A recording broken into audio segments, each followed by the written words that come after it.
চাঁদরাতে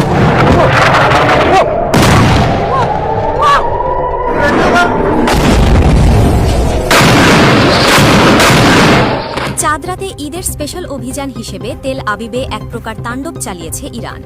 ইসরায়েলের দিমোনা ও আরাদে থাকা অত্যন্ত সুরক্ষিত পারমাণবিক কেন্দ্রকে লক্ষ্য করে চালানো হয় এই বিধ্বংসী ব্যালিস্টিক মিসাইল হামলা। এই হামলায় শুধু সামরিক স্থাপনাই নয়, ব্যাপক ক্ষয়ক্ষতি হয়েছে সাধারণ মানুষের বসতবাড়িতেও। মুসলিম দেশগুলোর পারমাণবিক শক্তি অর্জন করা এই একটি বিষয় যেন কোনোভাবেই সহ্য করতে পারে না যুক্তরাষ্ট্র ও ইসরায়েল। ঠিক এই কারণেই পাকিস্তানের মতো পারমাণবিক শক্তিধর দেশকে তারা কখনোই মেনে নিতে পারেনি। আর এখন তাদের নতুন ও সবচেয়ে বড় ভয়ের নাম ইরান।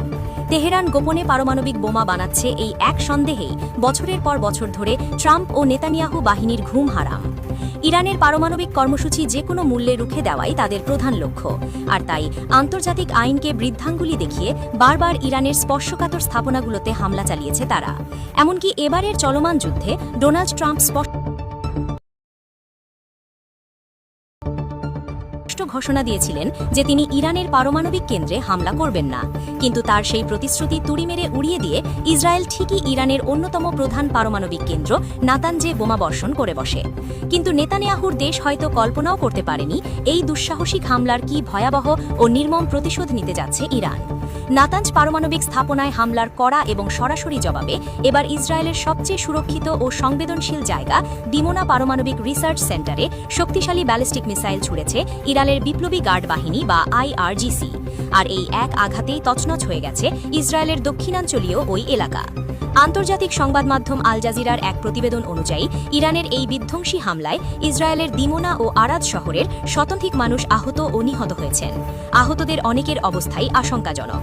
পরিস্থিতি বেগতিক দেখে আক্রান্ত এলাকায় দ্রুত জরুরি অবস্থা জারি করেছে ইসরায়েল সরকার। ইরানের শক্তিশালী IRGC অত্যন্ত দম্ভের সঙ্গে দাবি করেছে তাদের এই নিখুঁত ও পরিকল্পিত হামলায় ইসরায়েলের অন্তত 2 শতাধিক মানুষের প্রাণহানি ঘটেছে। যদিও ইসরায়েলের পক্ষ থেকে এই নিহতের খবর আনুষ্ঠানিকভাবে বা প্রকাশ্যে নিশ্চিত করা হয়নি, তবে ইসরায়েলি সামরিক বাহিনী বা IDF-এর এক মুখপাত্র প্রকারান্তরে তাদের ব্যর্থতা স্বীকার করে নিয়েছেন। তিনি জানান, হামলার সময় তাদের বিশ্বখ্যাত আকাশ প্রতিরক্ষা ব্যবস্থা বা আয়রন ডোম সক্রিয় থাকলেও দিমোনা ও আরাদ এলাকায় তা ঠিকঠাকভাবে কাজ করতে ব্যর্থ হয়। এর ফলেই শত শত কেজি ওজনের ভারী ওয়ারহেড যুক্ত 2টি ব্যালিস্টিক মিসাইল সরাসরি ইসরায়েলি ভূখণ্ডে আছড়ে পড়তে সক্ষম হয়েছে। যদিও এ বিষয়ে ইসরায়েলিরা বিস্তারিত কিছু জানাচ্ছে না বা ক্ষয়ক্ষতির আসল চিত্র লুকাচ্ছে, তবে আন্তর্জাতিক পরমাণু শক্তি সংস্থা বা IAEA একটি স্বস্তিদায়ক খবর দিয়েছে। তারা জানিয়েছে, দিমোনায় অবস্থিত শিমন পেরেজ নেগেভ পারমাণবিক গবেষণা কেন্দ্রে এখনও কোনো বড় ধরনের কাঠামোগত ক্ষতির ইঙ্গিত তারা পায়নি।